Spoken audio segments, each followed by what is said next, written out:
नमस्कार साथीहरु, तपाईहरुले टेक्निकल एजुकेसन युट्युब च्यानलमा स्वागत छ। आजको म यस भिडियोमा तपाईहरुलाई IME Pay एपमा भएको पैसा तपाईहरुले आफ्नो बैंक अकाउन्टमा कसरी ट्रान्सफर गर्न सक्नुहुन्छ त्यसको बारेमा डिटेल्समा कुरा गर्न गइरहेको छु।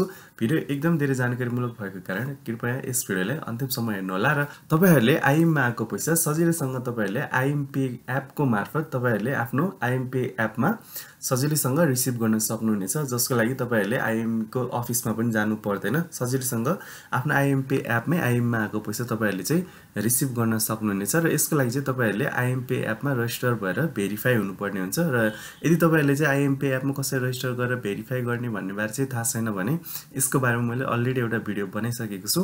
म तपाईहरुले त्यो भिडियोको लिंक डिस्क्रिप्सनमा राख्दिन्छु अथवा आई बटनमा राख्दिन्छु अथवा भिडियोको अन्तिममा लिंक राख्दिन्छु।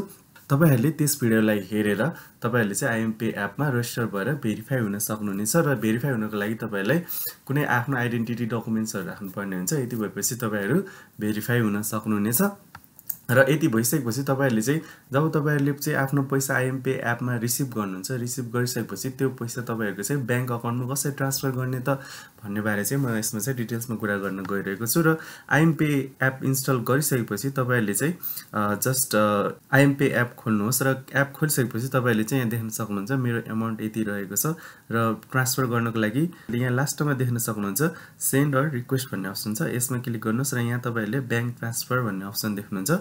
यो बैंक ट्रान्सफर अप्सनमा क्लिक गर्नुहोस् र बैंक सर्च गर्नुहोस् कुन चाहिँ बैंक हो। तपाईले चाहिँ यहाँ सर्च पनि गर्न सक्नुहुन्छ अथवा यहाँ लिस्टिङ पनि राखेको छ। तपाईले चाहिँ सजिलैसँग यहाँ बैंकको नाम चाहिँ खोज्न सक्नुहुन्छ र मेरो चाहिँ राष्ट्रिय वाणिज्य बैंक रहेको छ र यसरी बैंकको नाम लिस्ट सर्च गरेर तपाईले चाहिँ हेर्न सक्नुहुन्छ। माथि नाम पनि सर्च गर्न मिल्छ र बैंकको नाम भयो, अकाउन्ट नम्बर राख्दिनुस् कति हो अकाउन्ट नम्बर अनि त्यसपछि अकाउन्ट होल्डरको नाम चाहिँ राख्दिनुस्। तपाईको बैंक अकाउन्टमा चाहिँ जसरी नाम लेखेको छ त्यो राख्नुस् र कति पैसा पठाउने पैसा यहाँ इन्टर गर्दिनुस्। म 10,000 पठाउन चाहन्छु र तलपट्टि अप्सन रहेको छ यो फ्यामिली कमिसन के को लागि हो पैसा पठाउने उद्देश्य पर्पस सिलेक्ट गर्दिनुस्। मैले जस्ट यहाँ फ्यामिलीमा राख्दै पर्पस सिलेक्ट गरेर यहाँ यो एरोमा क्लिक गर्दिनुस्। एरोमा क्लिक गरेपछि तपाईहरुको चाहिँ यहाँ यो तपाईहरुको पैसा यसरी घट्छ योमा ट्रान्ज्याक्सन हुँदैछ भन्ने छ र फेरि यो तलपट्टिको एरोमा क्लिक गर्दिनुस् अनि आफ्नो एमपिन कोड हान्दिनुस्।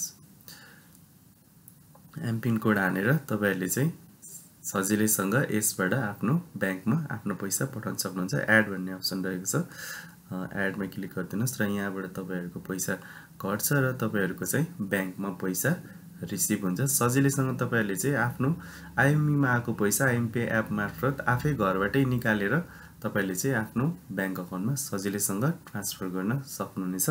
यस्तो अहिले चाहिँ एकदमै सजिलो प्रोसेस आएको छ र यदि तपाईहरुले चाहिँ IME Pay एपमा कसरी पैसा रिसिभ गरिन्छ भन्ने थाहा छैन भने यसको बारेमा पनि मैले भिडियो बनाइसकेको छु। तपाईहरुले त्यो भिडियो तल लिंक राख्दिन्छु मैले, त्यो भिडियो हेरेर तपाईहरुले पैसा कसरी रिसिभ गर्न सकिन्छ त्यसको बारेमा पनि जानकारी लिन सक्नुहुनेछ।